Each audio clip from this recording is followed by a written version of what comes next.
사랑하는 YWCA 모든 가족 위에 하나님의 은총이 함께 하시기를 빕니다. 복음서에 의하면 예수님 설교의 주제는 하나님 나라입니다. 그분의 일성도 회개하라 하나님 나라가 가까이 왔다이며 그분 설교의 많은 부분이 하나님 나라에 대한 비유입니다. 하나님 나라란 하나님께서 다스리시는 나라입니다. 사람이 다스리는 나라와 무엇이 다를까 궁금합니다. 궁금한 그 나라를 오늘 예수님께서 비유로 들려주십니다. 하나님 나라는 우리가 가야 될 나라이면서 또한 이 땅에서 이루어 가야 할 나라입니다. 그래서 우리는 주기도문을 통해 아버지의 뜻이 하늘에서와 같이 땅에서도 이루어지기를 기도하고 있는 것입니다. 하나님 나라는 우리 삶에 그리고 우리 공동체 속에 이루어져야 할 지향이며 또한 복음의 목적입니다. 오늘 본문에서 예수님께서는 하나님 나라를 겨자씨에 비유하고 계십니다. 겨자씨의 어떤 속성이 하나님 나라를 닮았을까요? 먼저 겨자씨는 하나님의 생명을 품고 있습니다. 제가 가장 좋아하는 복음송은 한웅재 목사님의 소원입니다. 삶의 작은 일에도 그 마음을 알기 원하네. 그 길, 그 좁은 길로 가기 원해. 나의 작음을 알고 그분의 크심을 알며 소망 그 깊은 길로 가기 원하네. 저 높이 솟은 산이 되기보다 여기 오름직한 동산이 되길, 내 가는 길만 비추기보다는 누군가의 길을 비춰준다면, 내가 노래하듯이 또 내가 얘기하듯이 살길 난 그렇게 죽기 원하네. 삶의 한 절이라도 그분을 닮기 원하네. 사랑 그 높은 길로 가기 원하네. 나의 소원은 그분의 마음을 알고 그분을 닮는 일이라는 노래입니다. 화가 김홍도가 묻습니다. 자네는 그림이 뭐라고 생각하는가? 제자 신윤복이 대답합니다. 스승님, 그림은 그리움입니다. 어쩌면 화가는 화폭에 그리움을 담아내는지도 모르겠습니다. 그리려는 대상의 본질, 이미지, 그것을 찾아서 본원적인 그리움으로 그림을 그려냅니다. 우리의 삶도 그리움입니다. 우리에게는 하나님에 대한 그리움이 있습니다. 그 그리움 때문에 우리는 지금도 그 하나님을 찾아가고 있습니다. 하나님 아닌 것을 우리 삶에서 덜어내면서 말입니다. 작음을 아는 겨자씨는 그가 품고 있는 생명이 하나님이심을 알고 있습니다. 작지만 그 안에 하나님의 생명이 있음을 아는 것, 그것이 바로 하나님 나라의 출발입니다. 두 번째, 겨자씨는 생명을 드러내기 위해 틈을 마련했습니다. 씨앗이 발아하려면 단단한 껍질이 터져야 합니다. 생명은 그 틈에서 자라나는 것입니다. 씨앗이 틈을 허락하지 않으면 새싹은 돋아날 수 없습니다. 조성환 목사님의 글 중에 겨울의 틈으로 봄이 들어오듯이라는 글이 있습니다. 우리가 틈이면 좋겠습니다. 단단한 강철을 물을 뿌려주며 간단하게 잘라낼 수 있는 것도, 멀쩡한 나무에 못이 들어가는 이유도 눈에 보이진 않아도 그 안에 존재하는 틈 때문이라 합니다. 서로 다른 존재를 받아들이는 것은 아마도 그들이 들어오는 틈을 준비하는 것 아닐까 생각합니다. 겨울이 틈을 만들어 봄이 들어오는 것처럼 우리에게도 약간의 틈들이 있다면 좋겠습니다.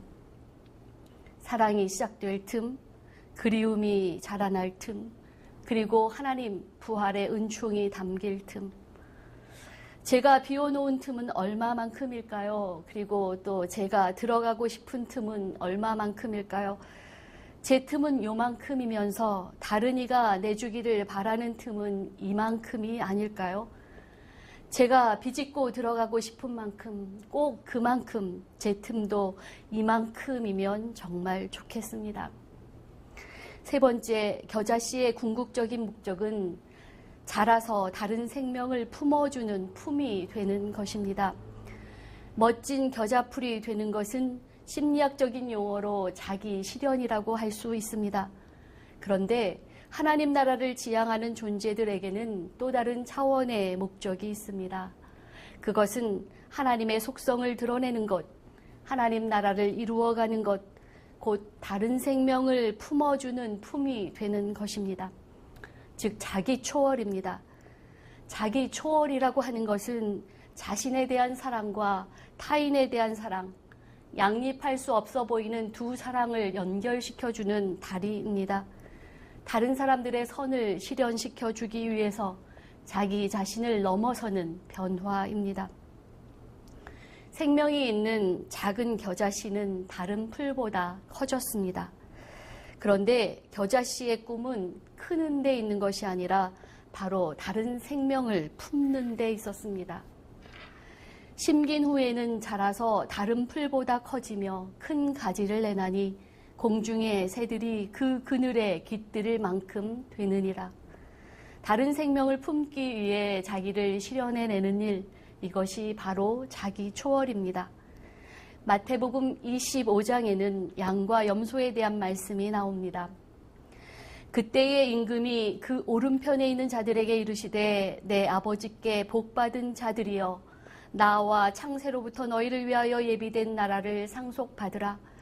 내가 줄일 때에 너희가 먹을 것을 주었고 목마를 때에 마시게 하였고 나그네 되었을 때에 영접하였고 헐벗었을 때에 옷을 입혔고 병들었을 때에 돌보았고 옥에 갇혔을 때에 와서 보았느니라. 이에 의인들이 대답하여 이르되 주여 우리가 어느 때에 주께서 주신 것을 보고 음식을 대접하였으며 목마르신 것을 보고 마시게 하였나이까? 어느 때에 나그네 되신 것을 보고 영접하였으며 헐벗으신 것을 보고 옷을 입혔나이까? 어느 때에 병드신 것이나 옥에 갇히신 것을 보고 가서 배웠나이까 하리니 임금이 대답하여 이르시되 내가 진실로 너희에게 이르노니 너희가 여기 내 형제 중에 지극히 작은 자 하나에게 한 것이 곧 내게 한 것이니라. 예수님의 말씀을 이렇게 묵상하다 보면 그분은 우리에게 자기 실현의 꿈이 아니라 자기 초월의 꿈, 위로 꾸는 꿈이 아니라 아래로 꾸는 꿈을 권면하고 계시는 것 같습니다. 한희철 목사님의 예기마을 주보에 기어가시는 하나님이란 글이 있습니다. 제가 읽어드리겠습니다. 주를 앙모하는 자 올라가 독수리같이 힘차게 찬송하며 저 높은 곳을 향해 길을 가던 한 신앙인이 반대편에서 마주 오는 누군가를 만났다. 신기하게도 그분이 주님이시라는 걸 신앙인은 한눈에 알아볼 수가 있었다. 내가 주님을 다 만나다니 신앙인은 감격하여 주님께 물었다. 주님, 어디를 가십니까? 내 길을 간다. 그런데 왜 그리로 가십니까? 이 길이 내 길이니까. 방향이 잘못된 거 아닙니까? 아니다. 한없이 낮아지는 것, 이게 내 길이란다. 우리는 매번 주님과 동행한다고 주님을 따른다고 입버릇처럼 말하지만 어느 날 문득 우리 길 반대편에서 마주 걸어오시는 주님을 만나게 되는 것이 아닐까. 서로의 길이 어긋나 있다는 것을 당혹스러움으로 확인하게 되는 것이 아닐까 하는 생각이 듭니다. 주님은 여전히 저 낮은 곳을 향하여 묵묵히 길을 가는데 주님의 이름을 부르는 우리는 거꾸로 저 높은 곳을 향하여 가는 것은 아닌지 마음이 조심스러울 때가 있습니다. 하나님께서는 인간을 사랑하셨고 사랑의 꿈을 꾸셨습니다. 그래서 인간이 되어 이 땅에 내려오셨습니다. 예수 그리스도, 그분이 하나님의 꿈입니다. 신의 자기 초월입니다. 인간을 사랑하신 하나님은 그 사랑으로 인간이 되셨고 인간과 더불어 사랑을 나누셨습니다. 그리고 그 인간을 위하여 자신의 생명을 내어 놓으셨습니다. 하나님은 아래로 꿈을 꾸셨습니다. 우리도 아래로 꾸는 꿈을 가져보면 어떨까요?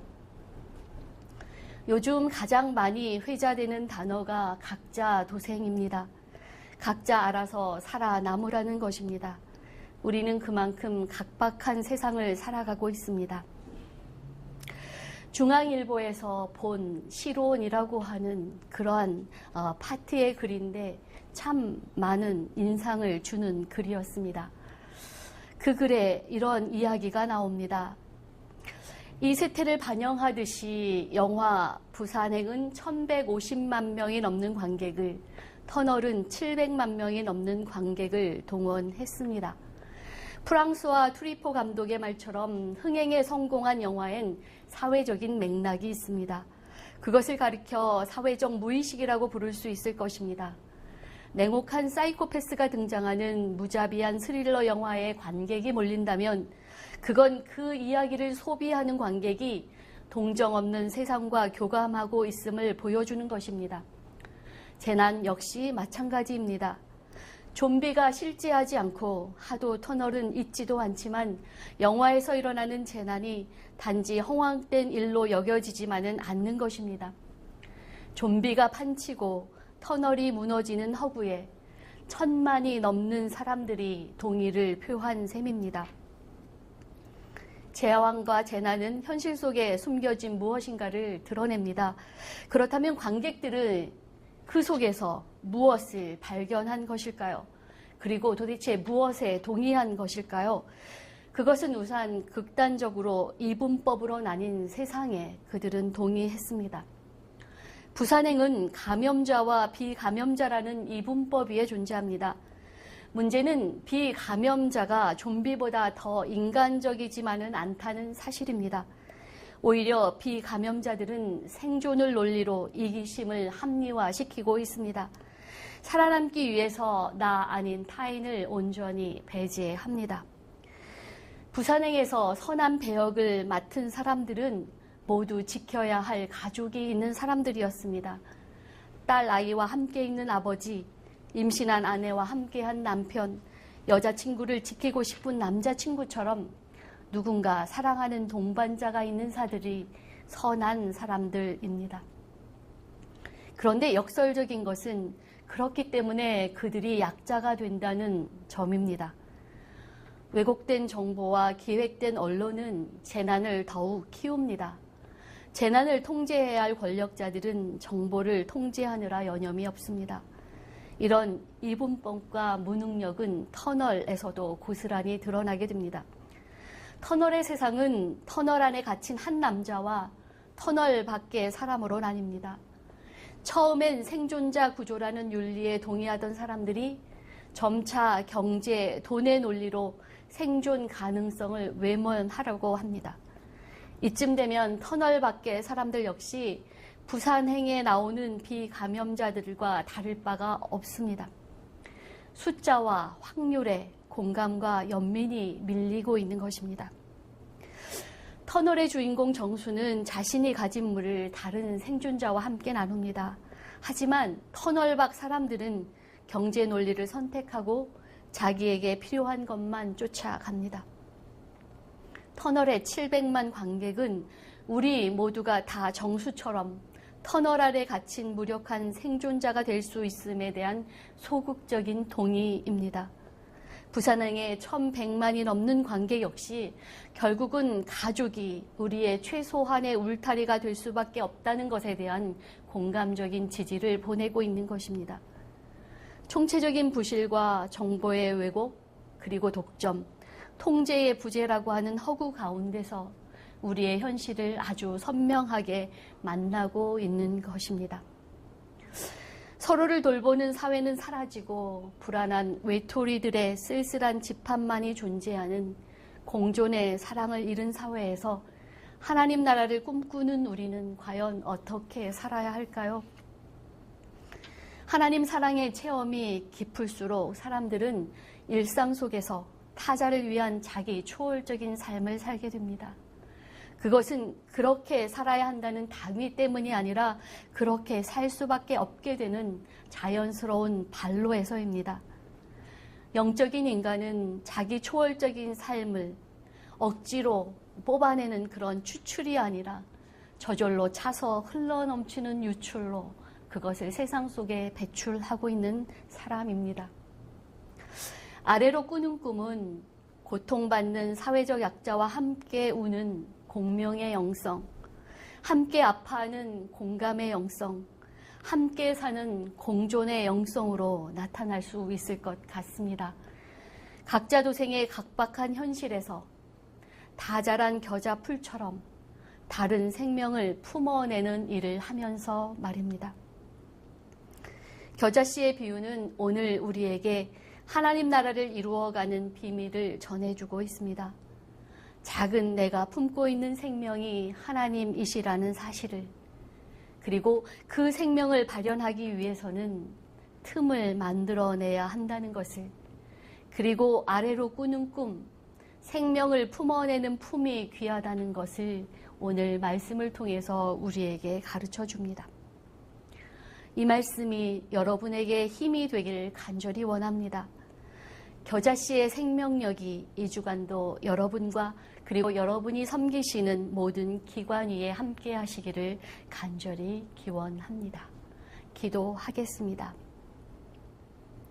사랑의 하나님, 저희에게 겨자씨 같은 믿음을 주시옵소서. 예수님의 이름으로 기도드립니다. 아멘.